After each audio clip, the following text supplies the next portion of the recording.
¿Ya se ve la presentación? No. Ok, ahorita se va a ver. Sí. Ya debe estar visible. Ya. Listo. Ok, entonces bueno, voy a poner pantalla completa y ya te cedo la palabra. Muchísimas gracias por la Ahora sí. invitación. Y ya sabemos estas cuestiones de la tecnología, cómo nos juegan malas pasadas. Bueno, muy buenos días a todos. Muchas gracias por acompañarnos. Y vamos a empezar con la diapositiva que dice: la historia de una mujer puede sugerir la existencia de una subcultura no reconocida en el interior de una comunidad. Con la premisa de que el cerebro y o cuerpo femenino no están aptos para hacer ciencia, la mujer se vio alejada de su aprendizaje y ejercicio, viéndose confinada al ámbito doméstico, a la invisibilidad laboral, ya que, siguiendo las recomendaciones prácticas para la vida de la Iglesia Católica y de sus integrantes, al hombre le conviene que la mujer se mantenga en silencio al considerar esta situación para conservar la estabilidad social. Después de la independencia, la Ciudad de México vivió un constante ir y venir de pensamientos, conceptos, representaciones y significados sociales, culturales, económicos y políticos. De las imposiciones españolas pasó al afrancesamiento de la vida cotidiana. Sin embargo, la educación establecida en la Constitución de Apatzingán en 1814 como necesaria para todos los ciudadanos no incluía a las mujeres por carecer de la categoría de ciudadana, obligándolas a seguir confinadas en la privacidad de la casa bajo la protección familiar, cumpliendo con los mandatos sociales, culturales, religiosos, de obediencia y sumisión al padre, hermanos, marido, hijos, igual que en muchos otros países, al convento.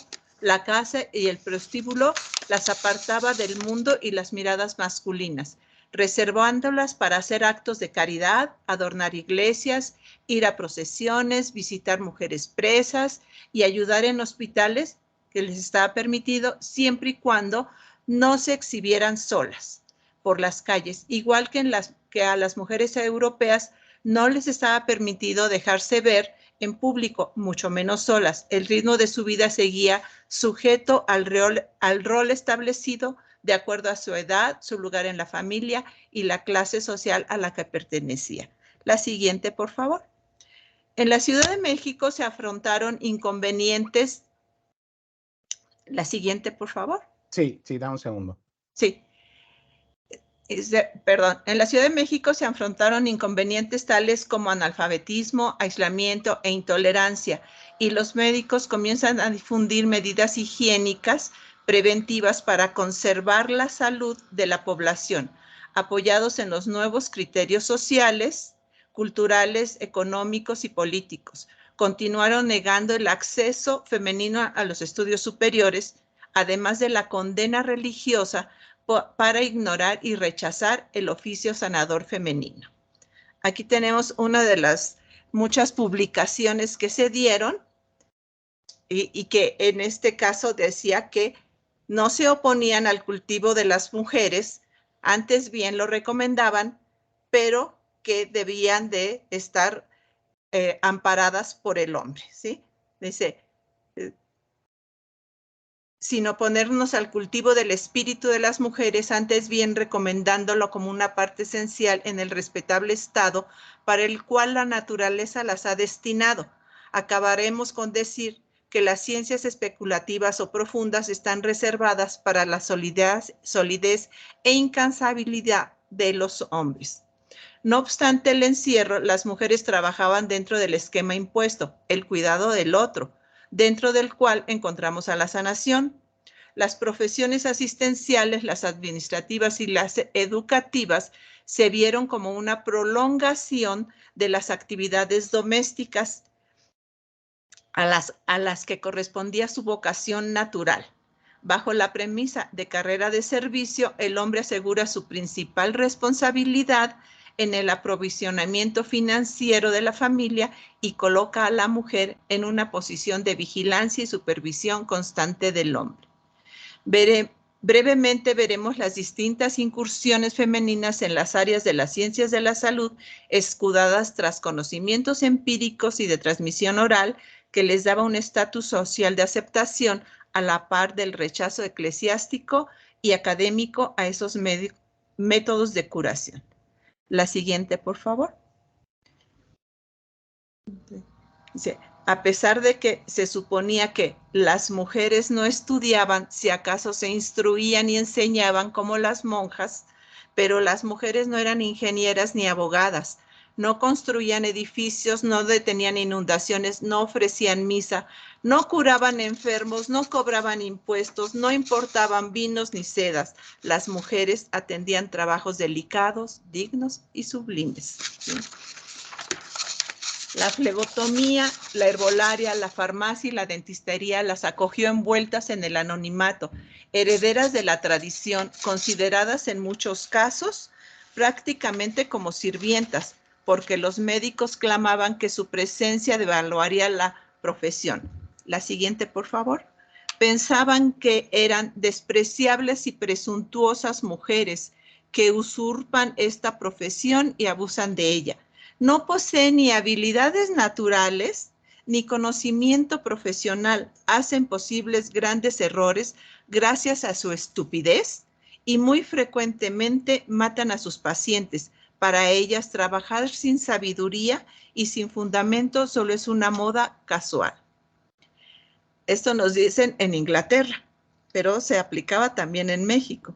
El ejercicio del oficio sanador, interactuando con los médicos, cirujanos, dentistas y farmacéuticos, llevó a estos a la intolerancia hacia los saberes no científicos. La coexistencia no fue armoniosa, debido a que los médicos consideraban como tramposas a todas las otras prácticas ejercidas simultáneamente, al considerar que se podía acudir a una amplia gama de agentes de salud, trátese de médicos, parteras empíricas o reconocidas, terapeutas tradicionales, sin pasar por alto las extendidas prácticas de automedicación y autoatención, conforme a la interpretación que Claudio Agostoni hace del proceso de atención a la salud de enfermedad durante el siglo XIX.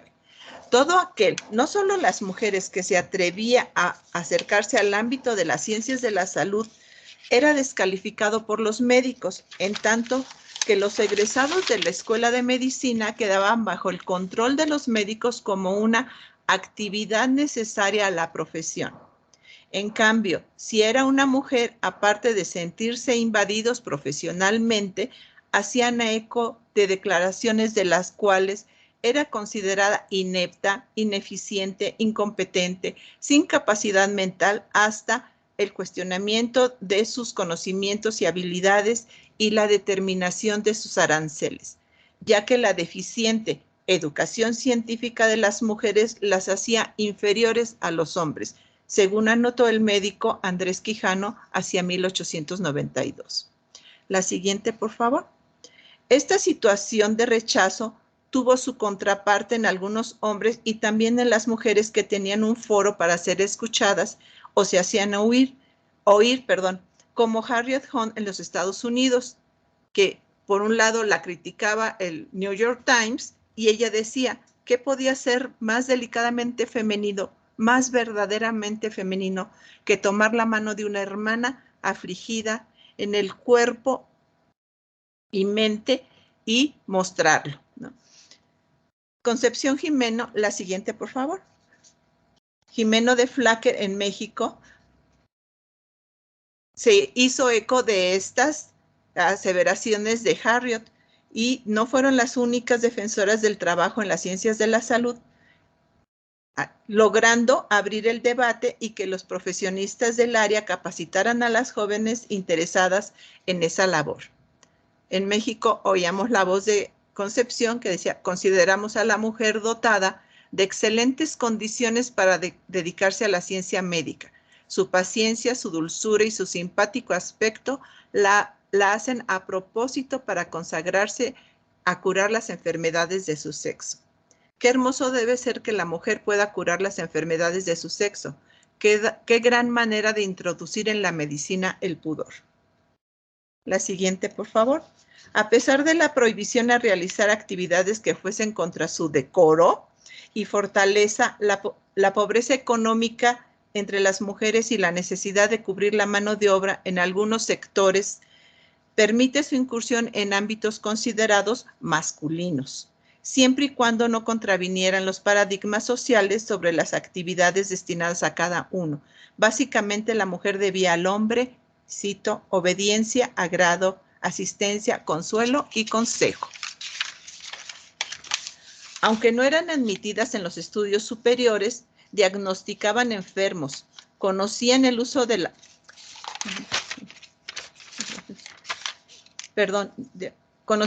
las plantas medicinales y realizaban curaciones.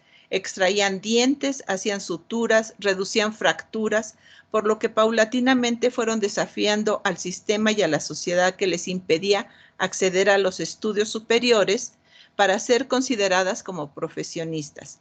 A una u otra, cito, se le había vuelto ya una pasión la habilidad curandera. El acercamiento a la sanación en cualquiera de sus áreas se daba desde edades tempranas. La siguiente, por favor. A los 13 años había ayudado en el trasiego del parto más difícil de su madre y desde entonces mostró una habilidad manual y una sangre fría tales que empezaron a llamarla otras mujeres en situación de incertidumbre. No contaba con más ciencia que su instinto, pero tenía la destreza y el aplomo necesarios y a los 19 sabía todo lo que podía saberse de hierbas y brebajes. La siguiente, por favor. La capacitación en obstetricia se dio por dos situaciones desde la perspectiva de los médicos. Por un lado, consideraban que la partería empírica daba lugar a una mala praxis con una alta mortalidad materno-infantil, mientras que por el otro creían que les quitaba la oportunidad de atender a las embarazadas, así que les dieron la categoría de enfermas para poder ser atendidas por un médico. Las escuelas más antiguas que encontré son estas, la de México, que tenía una carrera de 2 años a partir del establecimiento de ciencias médicas en 1833. En España había una anterior en el Real Colegio de Cirugía, pero solamente era una cátedra de 30 horas. Y hasta el siglo XX se reglamenta el ingreso femenino a la carrera de obstetricia. En Argentina se da en 1884 este permiso para que las jóvenes entraran a la carrera de obstetricia, no solo de medicina, sino de obstetricia. Aunque lo más frecuente era la atención del parto, hubo mujeres que incursionaron en la flebotomía, la dentistería, la pequeña cirugía. Asimismo, se desempeñaron como asistentes de médicos y farmacéuticos. La siguiente, por favor. En la Ciudad de México encontramos referencias de estas 3 mujeres dedicadas a la flebotomía o pequeña cirugía. Teresa Zamora, en 1833, pide se le acepte en el hospital de San Andrés y hay un médico, Antonino Gutiérrez, que la acepta siempre y cuando no contravinieran lo que ya habíamos platicado de las indicaciones socioculturales, ¿no? Entonces, en 1834, ella pide que se le certifique en el área de flebotomía, cosa que la Escuela de Medicina dice que no. ¿Por qué? Porque es mujer.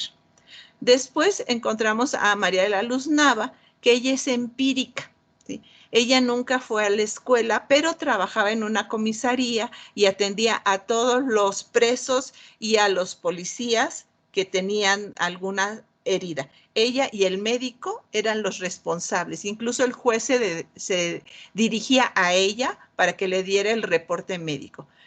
Mi fuente dice que ella nunca lo pidió ser certificada porque era analfabeta. Entonces, todo su conocimiento fue completamente práctico. Y en 1858, Luz Gutiérrez pide también se le certifique como flebotomiana. Tanto a Teresa Zamora como a Luz Gutiérrez, que pidieron ser certificadas, la escuela las obligó a estudiar obstetricia porque era la única carrera autorizada para mujeres en la Ciudad de México, ¿sí? Luz Gutiérrez obtiene los 2 certificados, Teresa Zamora solamente el de obstetricia, pero Teresa trabajaba en una barbería y sabemos que las barberías eran para desarrollar la pequeña cirugía, ¿sí?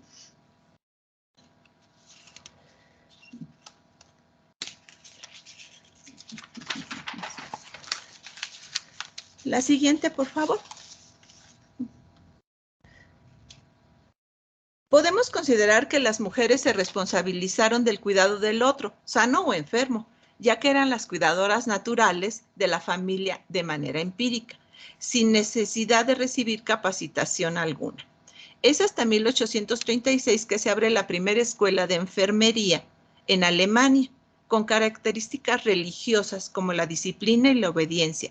Fueron llamadas diaconisas. De esta escuela egresó la estadounidense Catherine Louise Martens en 1851 y la inglesa Florence Nightingale, quien fundaría la Nightingale Training School en 1865 y que es la enfermera reconocida como pionera. ¿Sí? Las Hermanas de la Caridad llegaron a México en 1844 para alimentar, abrigar, lavar, colocar paños fríos o refrescar la boca de los enfermos desde el concepto de la caridad cristiana. Desde esta fecha y hasta 1873, Sor Micaela Ayans logra congregar a 357 jóvenes mexicanas y algunas otras extranjeras para formarlas al servicio de los hospitales, cárceles y otras instituciones de beneficencia en la atención de enfermos y dar los auxilios religiosos a los moribundos. Con la salida de las órdenes religiosas del país en 1874, los médicos se quedaron sin este apoyo, por lo que en los hospitales se contrataban sirvientas con funciones de apoyo de enfermería. Ante esta situación, el doctor Eduardo Lisiaga hizo el primer intento por abrir una escuela teórico-práctica de enfermería adscrita al Hospital de San Andrés. Sin embargo, fue hasta 10 años más tarde, en 1898, que se establece esta escuela en el Hospital de Maternidad e Infancia, dando paso a la Escuela de Enfermería del Hospital General en 1907, génesis del actual ENEO de la UNAM. La siguiente, por favor. Es probable que la primera escuela haya fracasado porque la sociedad criticaba a las jóvenes que querían capacitarse. Veamos lo que menciona Mónica Lavín en su novela Las Rebeldes. ¿Qué clase de madre dejaba a sus hijos por atender heridos que no eran familia suya? ¿Qué clase de mujer era esa que quería andar haciendo cosas de hombres? ¿Que no le bastaba con organizar su casa? Una familia era su... Perdón, no alcanzo a leerlo y no lo tengo acá. Las tradiciones culturales arraigadas hacían que fueran mal vistas esas rebeldes, esas desafiantes de lo establecido. La siguiente, por favor. Lily Cooper es la primera enfermera titulada, junto con Alfred, su esposo. Fueron contratados como profesores durante 6 meses. Después le toca a Rosa Crowder venir a México para implementar el primer plan de estudios de 1900, así como un ordenamiento técnico médico para las lecciones. El siguiente turno en la dirección de la escuela es para Rosa Warden, quien tomaba decisiones sin consultar al doctor Eduardo Lisiaga, que insistía en someter a las directoras a sus indicaciones sin recibir reclamo alguna. Ellas debían obedecerlo sin chistar. La siguiente, por favor. Eduardo Lisiaga era el director de la Escuela de Medicina y quería extender su poder hacia la nueva escuela. Sin embargo, las enfermeras contratadas como directoras tenían sus propias opiniones en lo que debía ser el personal de enfermería. Con Lily Cooper y Rosa Crowder, los problemas fueron básicamente financieros, pero con Rosa Warden se sumaron las diferencias para dirigir la escuela. Solo Maude Dato y Gertrude Friedrich cumplieron con el requisito de la sumisión a las indicaciones del doctor Lisiaga. Ese es el plan de estudios, el primer plan de estudios que tuvo la Escuela de Enfermería, pero el doctor no quería que supieran todo esto, porque eso les daba autonomía y les daba conocimiento, ¿sí? Entonces, la siguiente, por favor.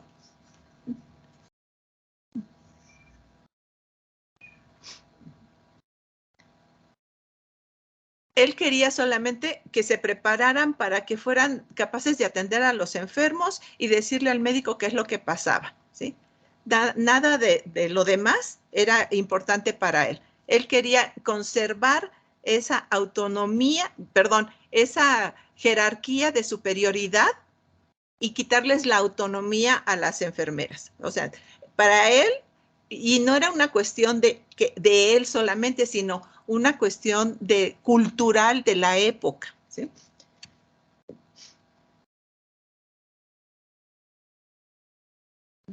Aún con opiniones a favor de la educación y ejercicio de la medicina de la mujer, se continuó reforzando los roles domésticos, limitada la esfera familiar, confinada a la invisibilidad laboral y económica. Sin embargo, el cambio de valores estaba presente. Las mujeres lucharon por ser aceptadas en estudios diferentes considerados propios de su sexo. Pero mientras tanto, la capacitación empírica seguía vigente para las ciencias de la salud, y en especial para la medicina, por el tabú sobre el conocimiento y contacto con el cuerpo del otro. ¿Sí? La siguiente, por favor.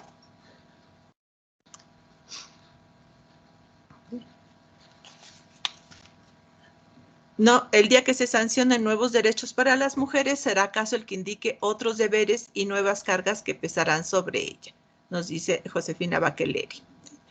¿Sí? La siguiente, por favor. No obstante, a mediados del siglo XVIII, Federico el Grande otorgó una dispensa a Dorotea Leporín. Para que fuera certificada como médica, nunca le dieron licencia para ejercer. O sea, sí la dejaron que se certificara, pero nunca pudo ser médica real, ¿no? Porque era mujer, ¿sí? A mediados del siglo XIX, a inicios del siglo XIX, en 1812, hay dos mujeres que se disfrazan de hombre y que históricamente no fueron las primeras, ¿sí? Pero ellas están en esta temporalidad que vemos, ¿no?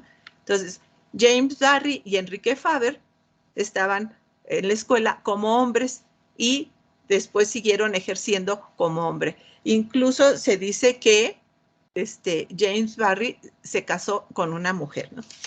En 1855 tenemos el caso de Mary Walker, que se hacía llamar Dr. M. Walker para ejercer, y se casó y era Mary Edwards, ¿no? Entonces, ella se vestía como hombre para trabajar como médico, y después era mujer para estar con su familia, ¿sí? La siguiente, por favor. En tanto que María Lovisa hacia 1820 y Harriet Kesia Hunt en 1835 se formaron empíricamente y trabajaron sin permiso ni licencia en sus países de origen. María Lovisa es sueca y Harriet Kesia ya vimos que es norteamericana. La inglesa Elizabeth Garrett en 1865 logra ser certificada por la Sociedad de Apotecarios, pero tampoco logró que la contrataran en los hospitales, por lo que se dedicó a la práctica privada hasta lograr fundar el nuevo hospital para mujeres, que hoy es parte de la Universidad de Londres, ¿sí?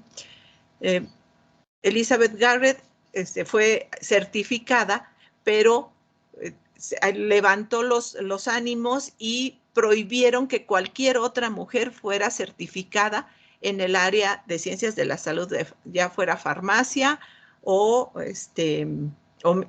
ya mucho menos medicina, ¿sí? Esto en Inglaterra. En Estados Unidos, Harriet Kesia intentó varias veces ingresar a la universidad y siempre fue rechazada por el único pretexto de que es mujer. Entonces, todas estas son como las mujeres invisibles que no llegaron a ser las pioneras por estas cuestiones socioculturales. Para México menciona dos desafiantes del sistema sociocultural: Lugarda Silva en 1865 y la doctora Lacavalier en 1902. La primera hizo un largo recorrido en la práctica médica casi hasta 1920 hay noticias de ella, mientras que de la segunda tenemos escasa información, ¿sí?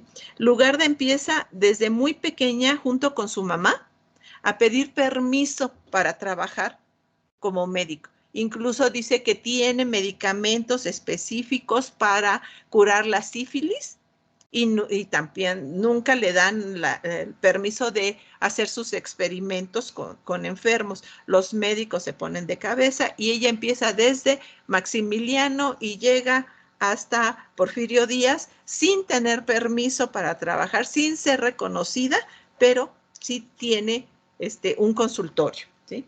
Estas mujeres se desempeñaron como médicas desafiando los sistemas sociales, culturales, políticos y económicos, aunque no son consideradas las pioneras. Sí empezaron a hacer el camino para que más tarde otras mujeres fueran aceptadas en las escuelas de medicina. Provocaron la transformación de las costumbres sociales, el sistema escolar y el legal, minando la resistencia para ser médicas y cirujanas. La siguiente, por favor. El arte dental. A todos nos duelen los dientes, ¿verdad? Entonces, el dolor dental y las enfermedades bucales han existido desde siempre durante el siglo XIX, los flebotomianos se encargaban de atender todo lo relacionado con las enfermedades de la boca, extracciones dentales, mitigar el dolor con tinturas y elixires elaborados con hierbas como los toloaches, la belladona y probablemente el beleño. Los consejos para cuidar la dentadura aparecían en las revistas y periódicos, como esta, ¿no? A las mujeres se les decía que debían cuidarse los dientes, lavárselos con agua fría en verano, con tibia en invierno y probablemente un poco de jabón, ¿sí? Prodigaban los cuidados dentales y la transmisión de los conocimientos de manera empírica, y es hasta a la mitad del siglo, aproximadamente en 1866, que se da la transición a la figura del dentista. Pero continuaron trabajando en las barberías hasta que aparece la certificación en dentistería.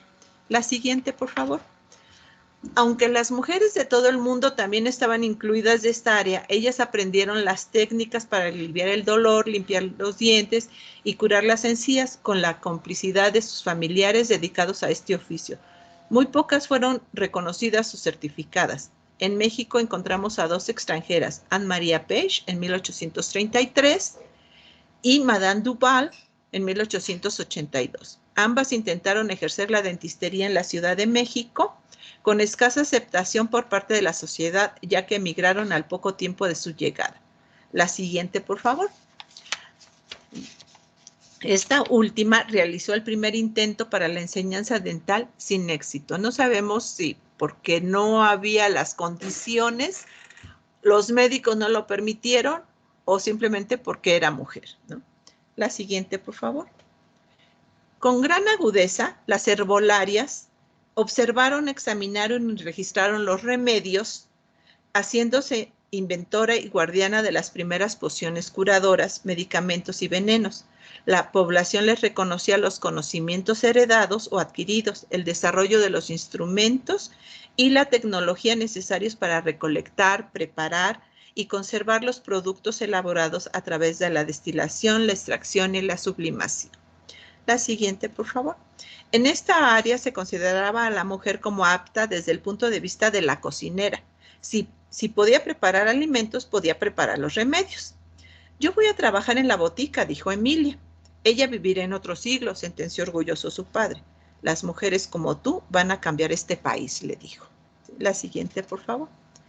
A pesar de que la iglesia y el dominio masculino en el ejercicio de la terapéutica, había tres tipos de acercamiento femenino a este oficio, como preparadora, como expendedora, y a inicios del siglo XX se permite que las mujeres ingresen a las escuelas a prepararse. La siguiente, por favor. En las reboticas, en los mercados o en su casa, algunas mujeres preparaban los brebajes, pociones, cocimientos, bálsamos con hierbas y minerales, en un lugar lleno de matraces, pinzas, botellas, frascos, morteros, botes y una hornilla. La siguiente, por favor. Para dar remedio a la población que no podía pagar un médico y sus medicamentos, haciéndolo sentirse amenazado por esos conocimientos heredados, en tanto que otras solamente se dedicaban a la venta. En algunas de estas boticas había mujeres que estaban preparando los medicamentos, ya más en el siglo XX, como esta de la botica de la tía Came, ella las vendía, pero el dueño tenía que ser un hombre. No se le daba permiso para ser propietaria de una botica a una mujer, ¿sí? Aunque ella las preparara y muchos sabían que eran los dueños. Incluso tenemos información de que había boticas en la Ciudad de México que tenían niñas en las reboticas. ¿Sí? La siguiente, por favor. Que me encontré estas de allá de Mérida. ¿Sí? Sí, en 1890 se presenta la primera solicitud para ingresar a la Escuela Especial de Farmacia sin respuesta.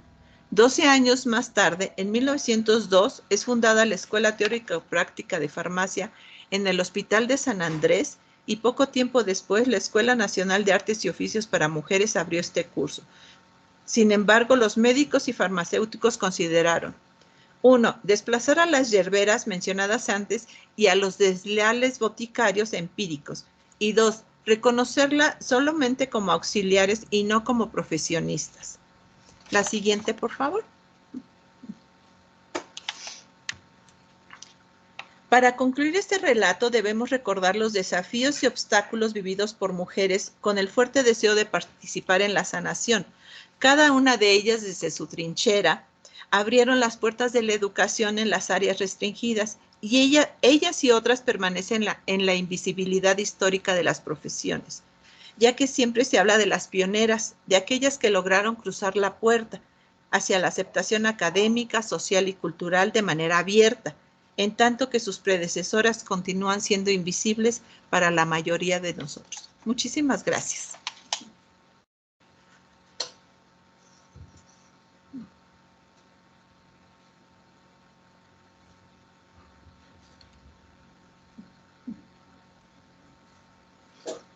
Muchas gracias, doctora Josefina Torres Galán, por su interesante exposición. A continuación, como lo mencionamos al principio, queremos abrir un pequeño foro de preguntas y respuestas. No se oye, Juan José. ¿No se oye? ¿Me escuchan ahora? ¿Me escuchan? No. Ok, ¿me escuchan a mí? No oigo nada. Checa, No. ¿Sí me escuchan los demás? Yo sí te yo escucho. sí puedo escuchar a No ambos, escucho. tanto a Sí, yo escucho a los dos. José. Ok.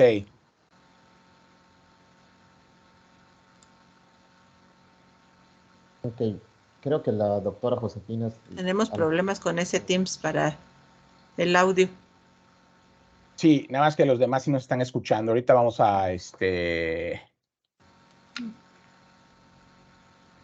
Ahorita vamos a revisar qué está Sigo sin pasando, escuchar. pero los demás nos escuchan. Aquí sí se escucha. Ahí está.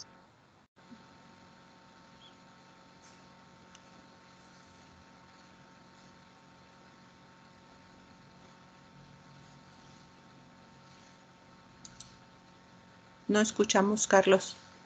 Juan Ok, José. ¿ya nos escuchas? No, yo no escucho. Pues te estoy preguntando y no estás contestando. Nada. No. Lo ideal, Carlos, sería que le escribas en el Ok, chat. A lo ahorita, mejor a ver. ella nos tiene muteado. Ok. ¿Ustedes sí Yo se creo que escuchan sí. entre ustedes? Yo no Sí. los escucho. A ver. Espérame.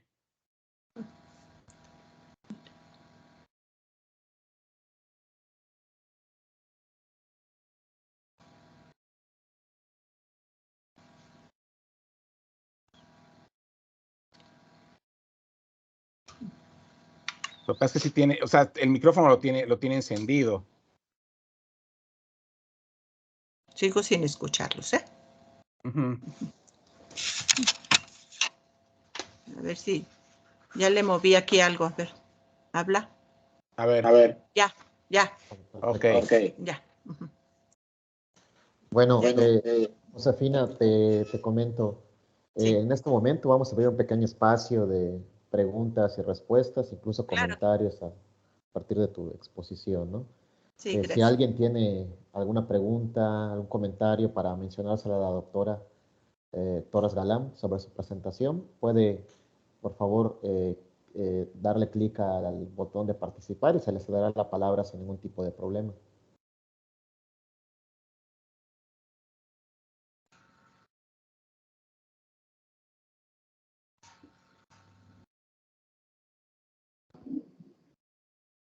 Adelante, Ricardo. Gracias. Bien, está la doctora. ¿Sí me escuchan? Sí. Perfectamente. Ok. Una felicitación a la doctora por la plática muy interesante. A mí me llama la atención una cuestión.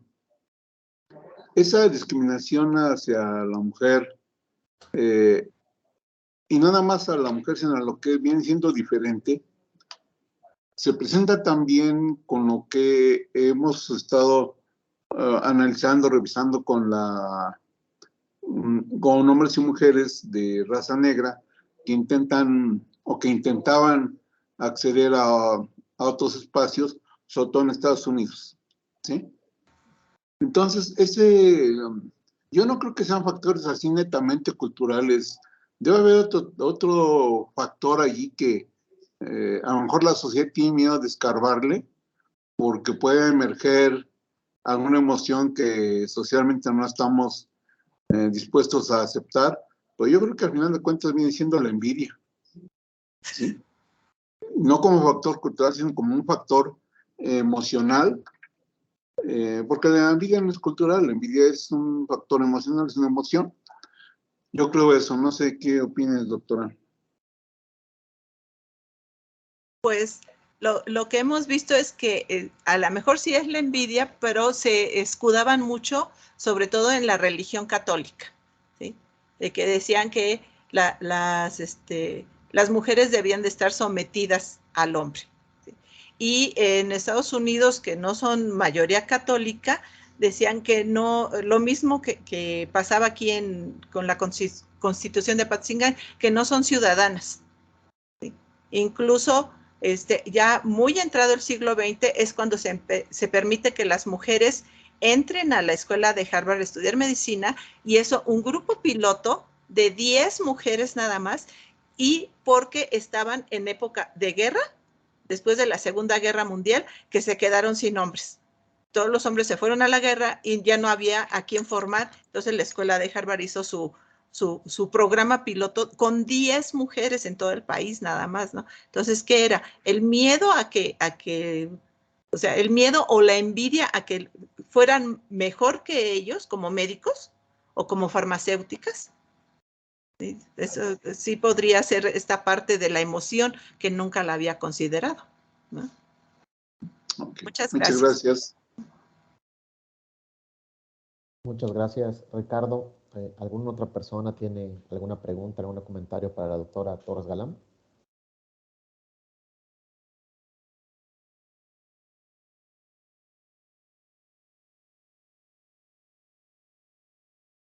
Mientras, bueno, si alguien todavía sigue pensando su pregunta, a mí sí me gustaría aprovechar, estoy moderando para preguntar algo a la doctora de manera rápida. Al principio de su exposición mencionó justamente cuando estaba haciendo una exposición breve sobre el desarrollo de la obstetricia, disculpe, el surgimiento del concepto de enfermar para referirse a dar a luz. ¿Usted en qué momento o en qué periodo del siglo XIX observa el surgimiento de este concepto? Es interesante porque yo, sin obviamente dedicarme a la historia de la medicina o de la obstetricia, sí me he encontrado en diversos documentos de principios del siglo XX, sobre todo las primeras 2 décadas, que hacen referencia a este concepto al momento en que las mujeres dan a luz.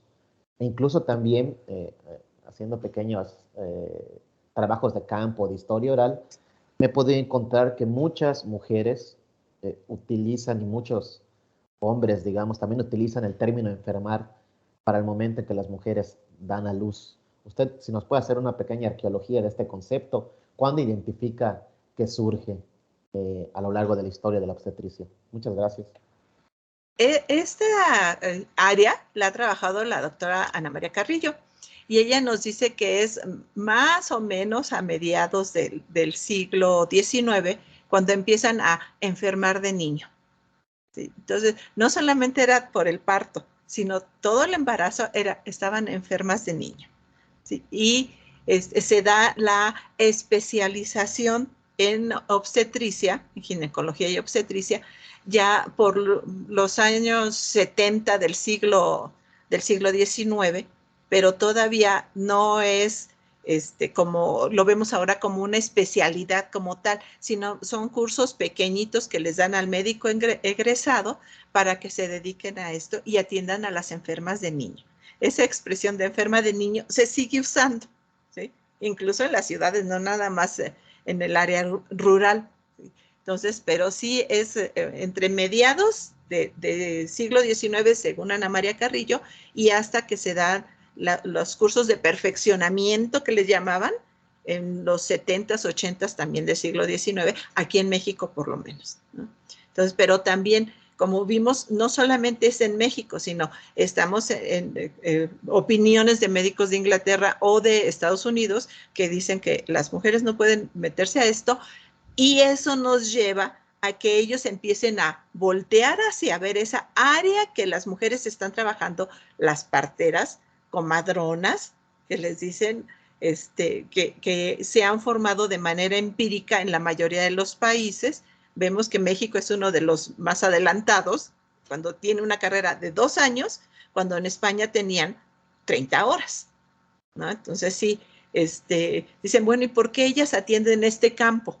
Y ahí sí, pues es probable que aplique lo que dice el doctor Gallardo, ¿no? Sí, es la envidia de que, oye, se nos está yendo, nos está yendo esta área, entonces vamos a enfermarlas, porque realmente no es una enfermedad, no es una enfermedad, pero están enfermas de niño. Entonces sí es más o menos después de la primera, digo, ya en la segunda mitad del siglo XIX, que empiezan a enfermarse de niños. Muchas gracias, doctora Josefina. Ay, gracias por la pregunta.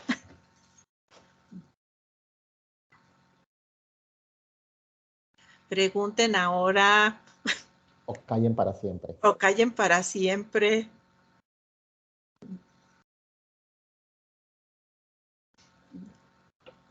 Adelante, Carlos. Hola, Josefina. Muy interesante la presentación. Yo quiero hacer una pregunta a la inversa. ¿Cómo ha evolucionado la percepción? Vamos a hablar del tema de la enfermería. ¿Cómo ha evolucionado la percepción respecto a los enfermeros? Es decir, en la presentación obviamente has mencionado todo el proceso para la práctica profesional con respecto a las mujeres. Pero también hay profesiones que se han convertido o de la que se ha formado una imagen que es una profesión o es un oficio exclusivamente de las mujeres, como sería el caso, por ejemplo, las educadoras en la educación preescolar. ¿Ha pasado algo de manera similar con la enfermería a través de la historia? Fíjate que durante el periodo previo a México, o sea, en la Nueva España, había las mujeres para las salas de mujeres y los hombres para la sala de hombres. Pero desde este concepto de la caridad cristiana, entonces eran los religiosos quienes atendían esas salas. En el Hospital de San Andrés había esta idea de que había que preparar mujeres para la sala de mujeres, hombres para la sala de hombres, en todas las áreas. Por eso entra Teresa Zamora a flebotomía, ¿sí? Porque dicen, es que necesitamos una mujer que sepa hacer esto. No consideraban la figura de la enfermera como capaz de hacer esta pequeña cirugía que le decían, o sea, las curaciones, ¿sí?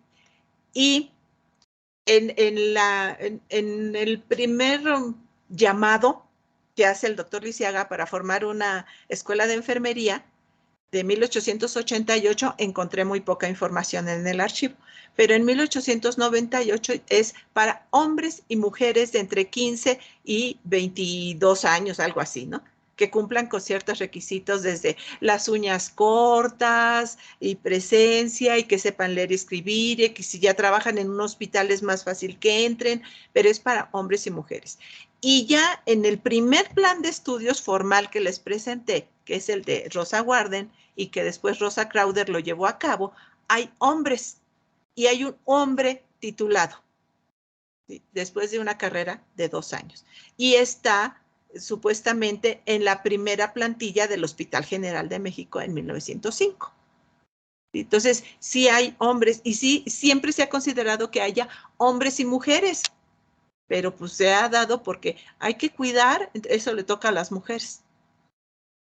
Y ahí sí ya no sé cómo va en el siglo XX, porque pues ya esos ya son los reconocidos, ¿no? Entonces, no.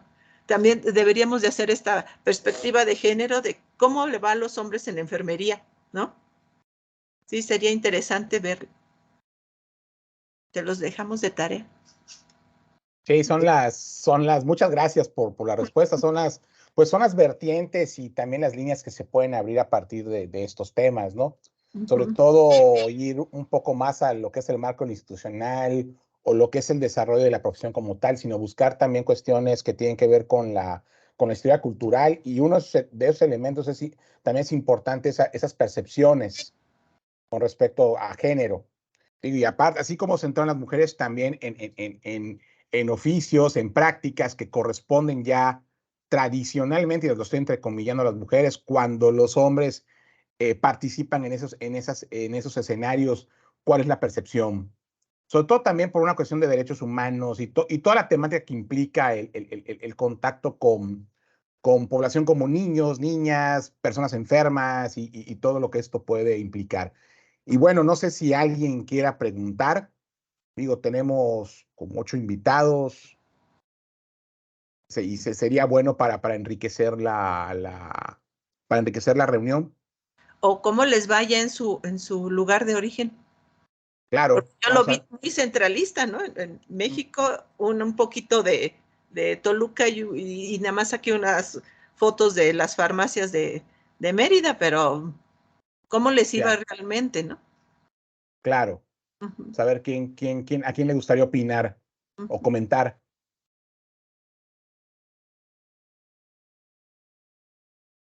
Sí, todos calladitos.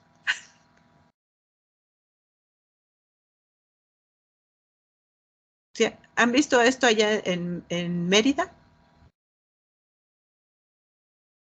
Pues hay de todo un poco. Yo lo he visto en el ámbito rural, ¿eh? Sí me he encontrado algunos documentos, sobre todo lo voy a decir como me los he encontrado, ¿no? Mujeres perseguidas por la Dirección General de Salubridad e Higiene de Yucatán en la década de los 20. Pero sí me sorprende que muchas mujeres aprovechaban la condición de que muchas veces sus esposos eran alcaldes de algún municipio.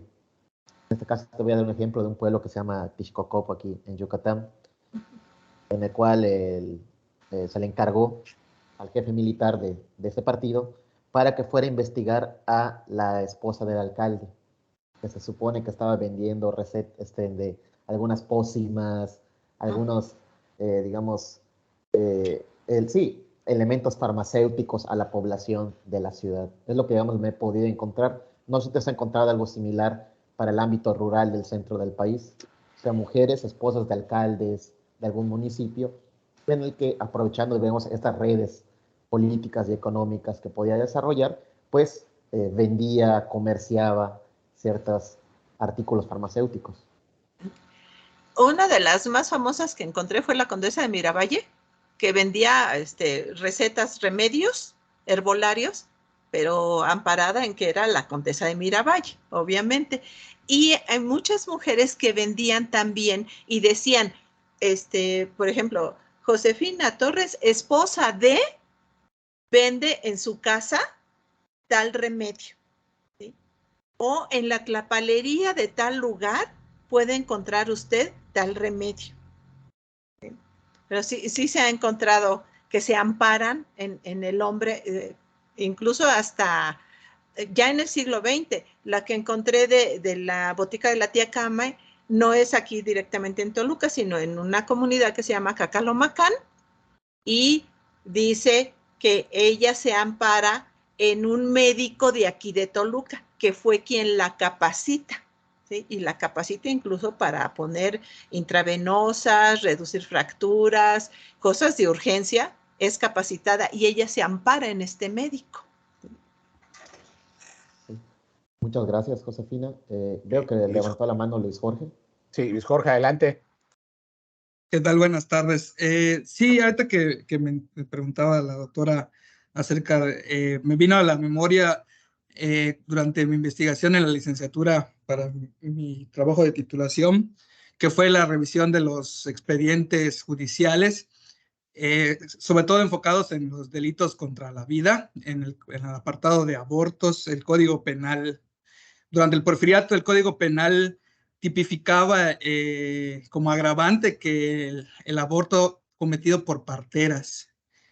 Y recuerdo 2 o 3 casos en los tribunales, primero de primera instancia y luego en los pasados a los segundos juzgados, en donde las parteras eran reconocidas como tal, como profesión, y eso era un agravante en el caso, bueno, la fiscalía en este caso lo tomaba como un agravante en el delito del cometido por aborto, como negligencia, por así decirlo, como negligencia de la profesión por parte. Recuerdo 2 o 3 casos que me acuerdo haber revisado en los archivos de aquí del estado, referente a la profesión de las parteras, y cómo fueron estos casos de el ejercicio de su profesión conlleva también responsabilidades penales en caso de alguna falla, por ejemplo, en los procedimientos que ellas llevaban a cabo, en los nacimientos, sobre todo en los partos. Sí, incluso se dice que fue una partera quien les enseñó la maniobra esa de acomodar al niño cuando viene mal ubicado. Sí, que fue una partera, pero no se lo quieren reconocer, también está entre las invisibles, y entonces dicen que es una maniobra que determinó uno de los médicos en el siglo XIX. ¿Sí?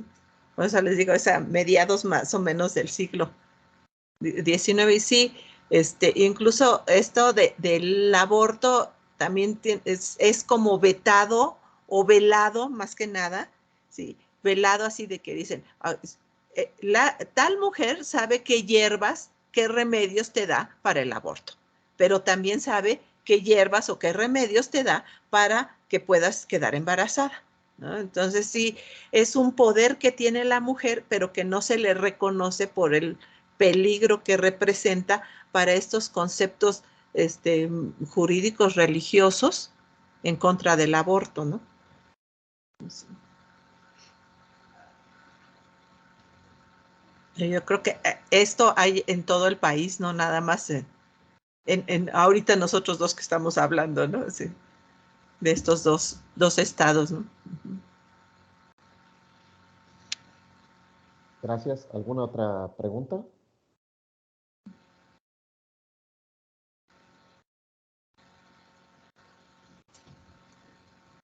Pregunten.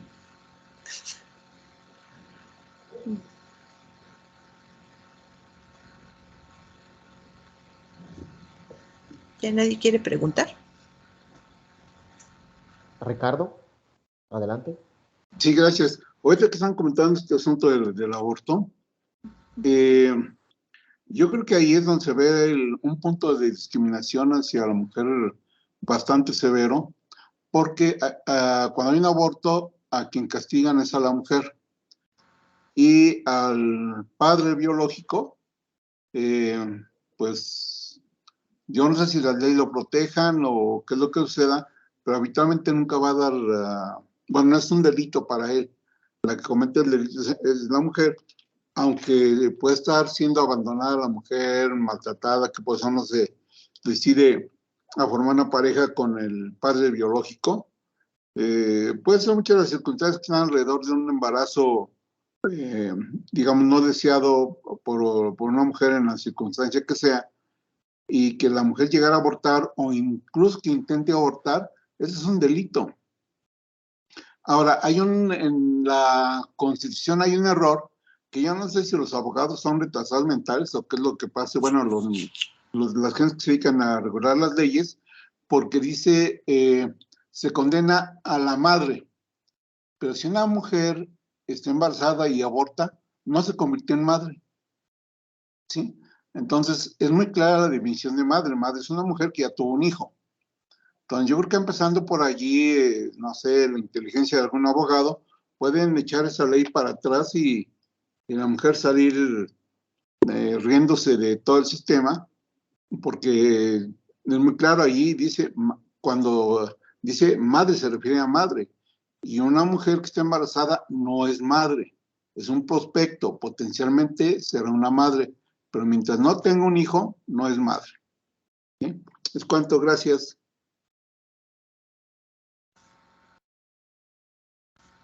No conocía esa ley.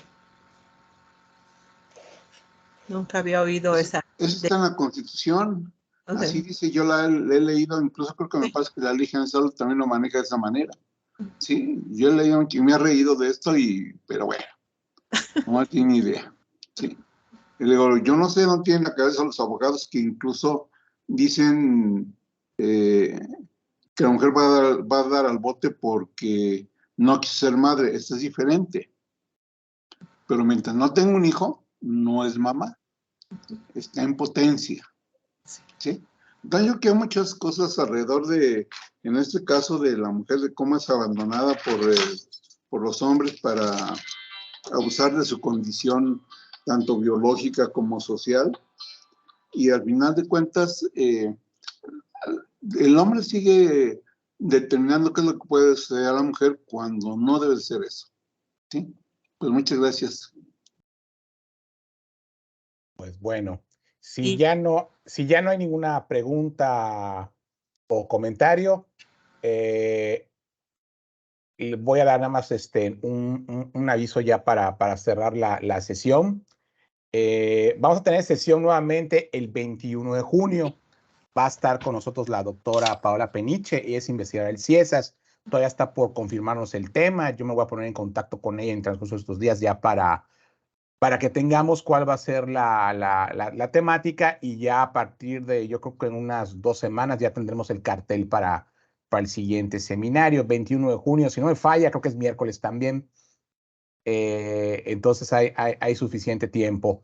Y pues bueno, me queda ahora sí que agradecer a Josefina por haber aceptado a participar con nosotros en este seminario, que no sea la primera vez.